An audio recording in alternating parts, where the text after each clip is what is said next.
Hi there guys, and welcome back to another video. Today we're talking about It Takes Two, developed by the same people that made A Way Out, the game I made a video about recently. Exactly same people, Hazelight Studios. And you'll have seen by the title already what my thoughts are on this game. Now, before we go into this video, there are just two things I kind of want to state out of the way.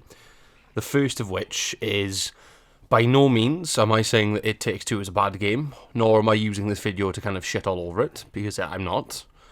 There are aspects of the game that I do like. It's just I didn't like them as much as A Way Out. So by no means is this video just me like ripping It Takes Two apart and just saying it's a terrible game, because it isn't. There are positives here. And the second thing is, I'm well aware that this video may cause some controversy, because obviously this game did win Game of the Year. So obviously people really liked it, and I just don't vibe with it. So that may cause a lot of kind of people to be a little bit annoyed with me for having a wrong opinion. All I ask is that if you are going to comment and say why you disagree with me, so long as you keep things kind of civil, you're not being like toxic or anything like that, you're not like coming after me personally, we're just having a general like kind of civil discussion about why we both feel differently about this video game, then by all means that's fine. I actually encourage things like debates and discussions on my channel, because it's interesting to have a conversation with people who think a different way than you do. All I ask is you keep things civil, you keep things polite. You don't go into the comment sections calling people out, being nasty, being vindictive, being aggressive, just because there's no need. We're all people who play video games. We're all video gamers. We all play video games because we love and enjoy them. So there's no reason to create like a really shitty environment just because someone else had a different opinion than you do. That being said, It Takes Two is developed by the same people that made A Way Out. Now, if you've watched my A Way Out video, you'll know that I thoroughly enjoyed that game. I really, really liked it. I really liked the characters. I really liked the story. I really liked the cinematic experience that we got in that game, and the ending and the twists and everything. It was really good. And it did kind of make me like tear up a little bit at the end as well. So A Way Out was obviously released in 2018, obviously fast forward now, and then obviously It Takes Two was released then a few years afterwards. Same devs, exactly same development, just a new game.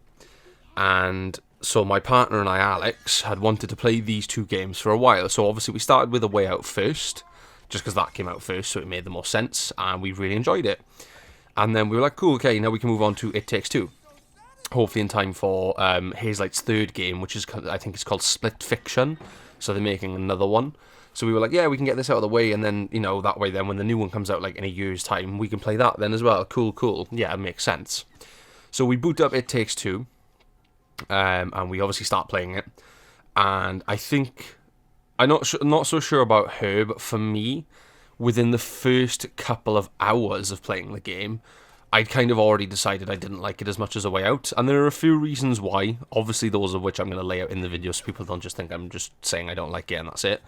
So, for me, and I'm going to compare this game to A Way Out a lot, because it's obviously developed by the same people, and they're obviously both co-op, story-driven games. But for me, the reason I wasn't as keen on It Takes Two is I actually preferred A Way Out's approach to the game, where it was more of a kind of cinematic experience. Gameplay was very light. Up until towards the end of the game, where there was a lot of shooting and stuff like that, it became a bit more kind of actual gameplay. But I like the cinematic experience a lot more. Now, by no means does that mean I don't enjoy It Takes Two's gameplay, because I do, and I actually like platformers because I grew up with them. Mario, Crash Bandicoot, Spyro, you name it, I've played it. So I grew up with platformers. I actually like platformers, and I'm quite good at them.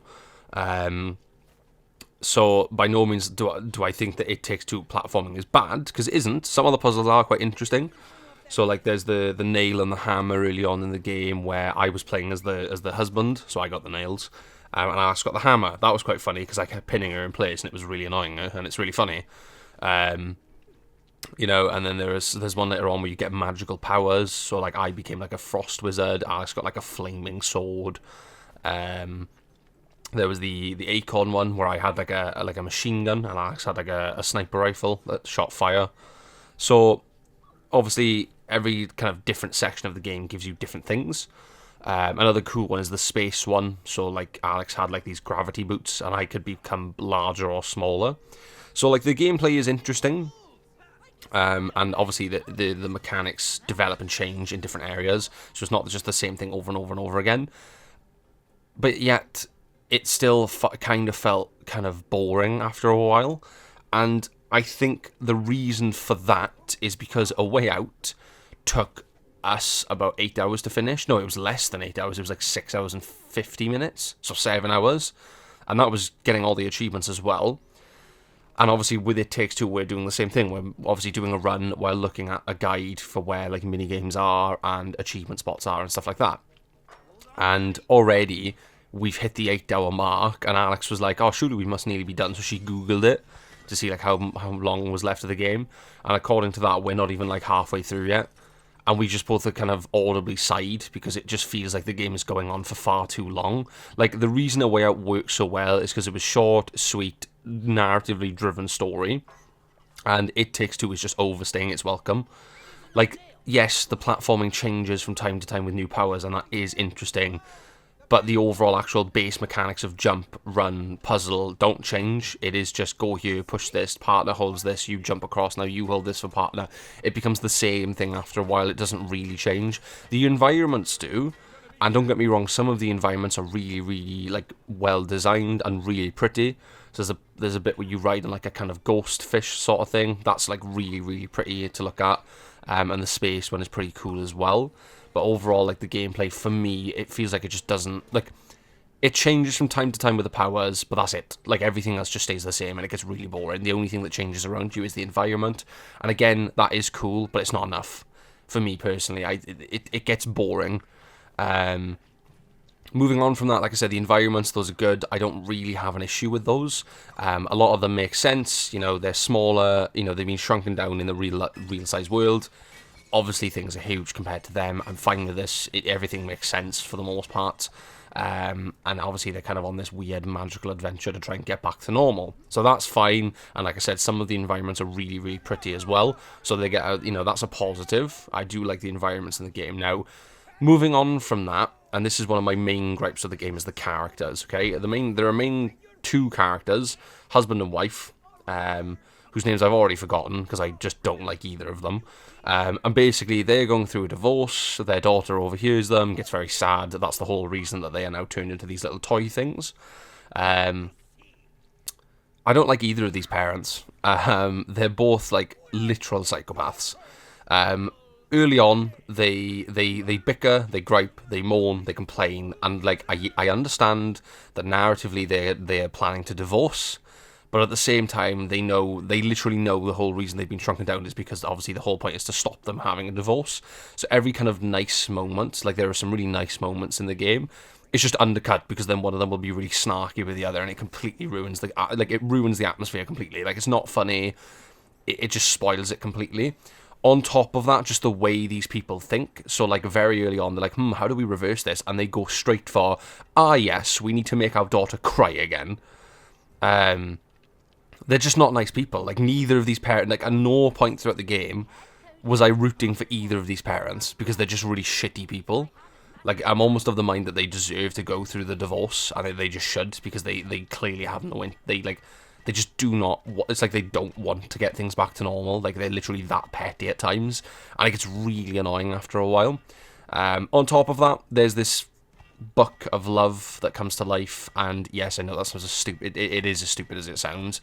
And he's Spanish, and he's all like trying to teach them lessons. Honestly, it got to the point that me and Alex found this guy so obnoxiously annoying that any cutscene he was in, we would just skip. So I haven't even seen half of the cinematics anymore in the game because every time he pops up, we just skip. Because he's just so obnoxiously, like, annoying. He's not funny. Like, at no point have I found him funny. He's just aggravating.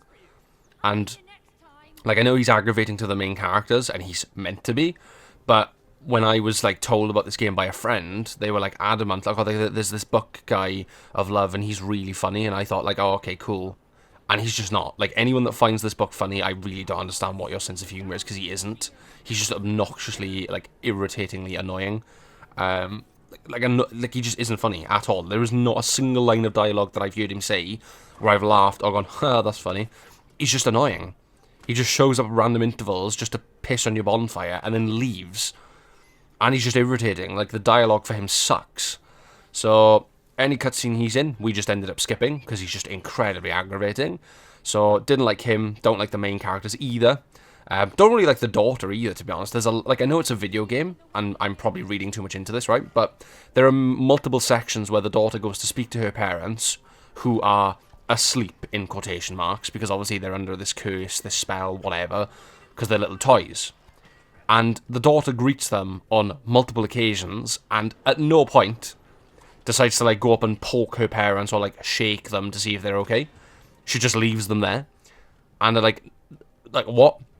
Like, if that was me as a kid, and both of my parents are just asleep for, like, 6 hours, like, on the settee and at their desk, I'm gonna get concerned. Like, yes, I'm a child, but, like, I'm gonna go up and at least bother them, because that's exactly what kids do. They go up and they bother their parents. It's the whole reason they exist. So, at least that was my reason. You go up, you bother them, you poke them, shake them, I don't know, throw something at them if you're a really naughty kid. But this kid just does none, Rose does none of that. She's just like, well, you're sleeping, goodbye. Like, what? No child would, no kid, you cannot convince me otherwise. No child would ever react like that. They'd be like, oh, mommy's sleeping, I'll come back later. And then, like, 2 hours go by. Mommy's still sleeping, but I really want to play right now. I'm going to just, like, go over and wake her up until she plays with me. Obviously then, what would happen is, Rose would shake her mother would not wake up, she would then get very worried, and obviously panic. And if the child has been raised in a decent way, and has common sense, is going to ring for the police, or something of that nature. I'm assuming this is set in America, so it would be 911. If not, and the child is clueless, then we're boned, and the parents are just going to stay like that forever. So, who knows? I don't know, it just bugs me that Rose will greet her parents on multiple occasions, and at no point decides to do anything. Like, I don't expect her to put two and two together because she's a child, but I at least expect her to, like, go over and start shaking them and poking them and things like that. Maybe she does later on, because me and Alex still haven't finished this game, because we literally have taken a breather from it, because we found it so boring. But maybe she does later on, and I'm like this point's invalid, so if it is, like, fair enough. If she doesn't, then my point stands, I feel. Like, you can't convince me a child, because children are curious, right? So you can't convince me a child wouldn't get, like, curious, be like, why is my mum not getting up when I'm calling her because I want to play? Like, yes, they're planning to divorce, but, like, bro, play with me, like I'm your fucking kid. Like, kids don't give a shit. Like, if they want to play, you are going to play with them. If they want to go out, you're going to go out with them. Unless you're, like, a super strict parent, like mine were, and then you don't get fuck all. You just get shouted at and told off all the time. I don't know, it bugs me. It makes no sense. I don't like it. One thing I will give praise is the minigames. The minigames are honestly the most fun part of the entire game. Like, scrap the story, scrap the actual platforming. The minigames are actually the best bit. The minigames give you a chance to play against your co-op partner. And you can play them as many times as you want. Once you've discovered them, you can play them from the main menu. And it tallies the scores as well, so you can see, like, who's better than the other. And they're really fun. Honestly, is the best part of the game, in my opinion. The minigames are incredibly fun. Some of them are quite interesting. And genuinely are the best part of the game, in my opinion. Literally, the minigames trump every other section of this game, because they're actually just interesting and fun. So I personally think they're the best bit of the game. So, other than that, I don't really want to talk about the soundtrack, because I'm not a music expert, and honestly, I don't really I haven't really paid attention to the music that's been playing in It Takes Two either, so I can't really comment on it, because I'm talking to Alex and communicating instead. So I can't really comment on that, just because I haven't been paying attention to it. I guess what I would say in a kind of summary kind of way is, I don't understand why this video game in particular won Game of the Year. That may be a bold statement, because obviously it was voted Game of the Year. I just don't get it personally. I think the story is mediocre. I think the characters are terrible. I think the platforming is very mediocre. I think that the game is too long, and it just goes on for far too long and overstays its welcome. I think some of the dialogue is terrible. I think some of the dialogue is cringy. Some of the characters are annoying. Some of the characters are aggravatingly, obnoxiously annoying. the only good things I can really see from this video game are the environments are good, and the minigames are fun. And that's it. That is literally it. Which is a shame, because Hazelight did not let me down with A Way Out. It was incredibly good. Like, an incredibly gripping game. And I go and play their next project, which is this, It Takes Two, and it just... I just don't feel any connection with this game at all. I don't like the characters, like I said, so I don't connect to them on an emotional level. And the gameplay itself, for me, is just becoming repetitively boring at this point. Like, yes, the environments are nice, but having a nice-looking environment 20 times does not change the fact that for those 20 times the gameplay has been the same in 15 of them. So, overall, like it says in the title, I personally think that this video game is overrated, like incredibly overrated. I really do not understand why it won Game of the Year. I just don't get it. I don't remember who the other contenders were. So feel free to let me know who they were, and I'll let you know if there's one I would have picked instead. I don't remember, because it was a while ago now. But I don't get why this game was voted Game of the Year. That to me makes absolutely no sense whatsoever. Because it at least for me, I don't see anything innovative or new here. Like, there are reviews of this game from actual gaming companies that claim it's a platformer like no other. Like, what are you on about? Like, we've had platformers like this in the past. We've had two-player, like... I've played platformers like this as a child. Like, if innovation means, oh, we give you a few sections with cool powers, and that's enough to say, it's a platformer like no other, you've never played a game like this in your life, then we're truly screwed, because this game is not that. This game is like any other platformer I played as a child. Like, granted, I didn't play those co-op, but it's the same game, basically. Like, it's literally the same game, but I was just playing it by myself as a kid. I don't know, I'm going to leave this video here, because otherwise I'm just going to go on a massive rant about why this game just did not make sense as a Game of the Year pick, but whatever. Again, I fully understand and accept the consequences that this video is going to cause controversy if people watch it and they disagree with me.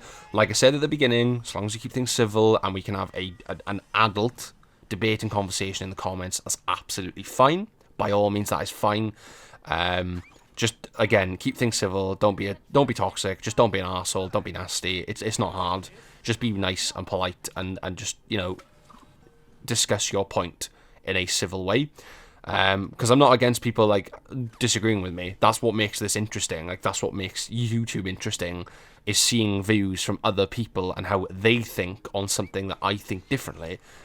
Like I said, all I ask is you just keep it civil, you keep it polite, and you just don't be an arsehole about it. Other than that, if you enjoyed the video, as always, leave a like, subscribe, you know, leave a comment as well. It'd be really interesting to see some discussions down there, especially amongst yourselves as well, guys. Again, I fully accept this video is going to cause controversy. I didn't do it on purpose. It's just that I wanted to make a review on the game because I've just played A Way Out and now I'm playing this, so it made sense. But yeah, I just, personally, for me, It Takes Two is overrated. This has definitely swayed my decision on whether I will get Split Fiction when it releases, because now I'm hesitating, because that looks like another platformer, so if it is, and it's another shit story, then I'm not interested. So it may be that for me, Hazelight Studios' best game will always be A Way Out, which I'm fine with. I'm fine with that, because it was an incredibly good story, and if you want to watch that video, then there should be a thing in the top corner, because I've made a video on that as well. Other than that, guys, much love as always, take care of yourselves in the meantime, and I'll either see you next week on one of the two streams, Tuesday or Thursday. Failing that, I'll see you on one of the videos next week, either one of the VODs from one of the old streams that's going up from Far Cry 2, or I'll see you on the fresh video on Friday next week. Much love as always, guys. Take care of yourselves, and I will see you all next time. Bye-bye for now.